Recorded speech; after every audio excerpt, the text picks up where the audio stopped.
আপনাদের জানাই একেবারে মার্চের শুরুতেই বঙ্গে কমিশনের উচ্চ পর্যায়ের দল আসছে। 1 মার্চ বাংলায় আসছে নির্বাচন কমিশনের বিশেষ দল। গুরুত্বপূর্ণ বৈঠক রয়েছে বলে জানা যাচ্ছে।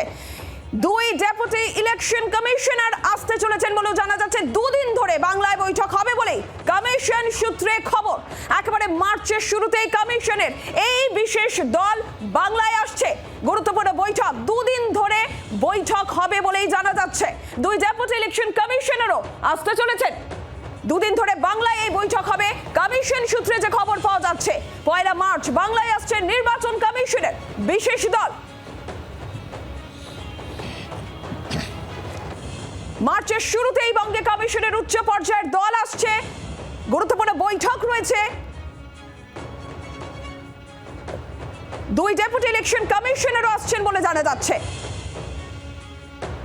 2 দিন ধরে বাংলায় বৈঠক হবে বলে কমিশন সূত্রে খবর।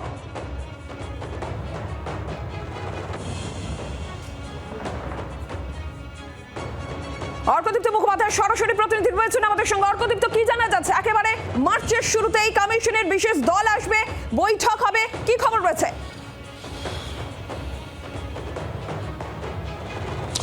একেবারে মার্চের 1 তারিখ এবং 2 তারিখ এই 2 দিন রাজ্যে থাকবে জাতীয় নির্বাচন কমিশনের অত্যন্ত সিনিয়র একটি দল। তাতে থাকবেন 2 জন সিনিয়র ডেপুটি ইলেকশন কমিশনার এবং অন্যান্য বেশ কিছু উচ্চপদস্থ আধিকারিকরা জাতীয় নির্বাচন কমিশনের।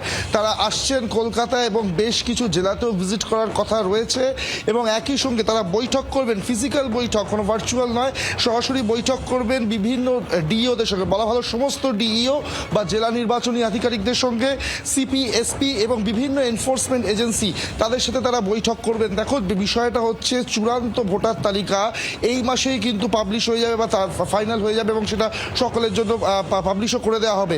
তারপরেই কিন্তু তাদের এই আগমন, অর্থাৎ যেমনটা শোনা যাচ্ছে যে ফেব্রুয়ারি মাসের শেষ সপ্তাহে চূড়ান্ত তালিকা প্রকাশ পেতে চলেছে এবং মার্চের একদম 1 তারিখ এবং 2 তারিখেই জাতীয় নির্বাচন কমিশনের এই উচ্চ পর্যায়ের দল, আবারও বলছি গুরুত্বপূর্ণ 2 জন সিনিয়র ডেপুটি ইলেকশন কমিশনার থাকবেন এবং অন্যান্য উচ্চপদস্থ আধিকারিকরা থাকবেন। তাদের কলকাতা এবং রাজ্যে আসা কিন্তু অত্যন্ত তাৎপর্যপূর্ণ এবং সরাসরি তারা বৈঠক করবেন, মুখোমুখি বৈঠক করবেন সমস্ত জেলা নির্বাচনী আধিকারিকদের সঙ্গে। কি এসআইআর এর তালিকা প্রকাশ হয়ে যাওয়ার পর রাজ্যে ভোটের হাল হকিকত বুঝতেই কিন্তু তাদের আসা, এবং ভুললে চলবে না এই চূড়ান্ত তালিকা প্রকাশ হওয়ার পর কিন্তু ফুল বেঞ্চ, জাতীয় নির্বাচন কমিশনের ফুল বেঞ্চ, মুখ্য নির্বাচন কমিশনার জ্ঞানেশ কুমার সহ তাদেরও কিন্তু কলকাতায় আসার রয়েছে। তো তার আগে যে এই দলটি আসছে, অত্যন্ত তাৎপর্যপূর্ণ হতে চলেছে এই বৈঠক। নীলাঞ্জনা। অর্কদীপ্ত, ধন্যবাদ। বাংলার আওয়াজ, বাঙালির আবেগ, জি 24 ঘন্টা।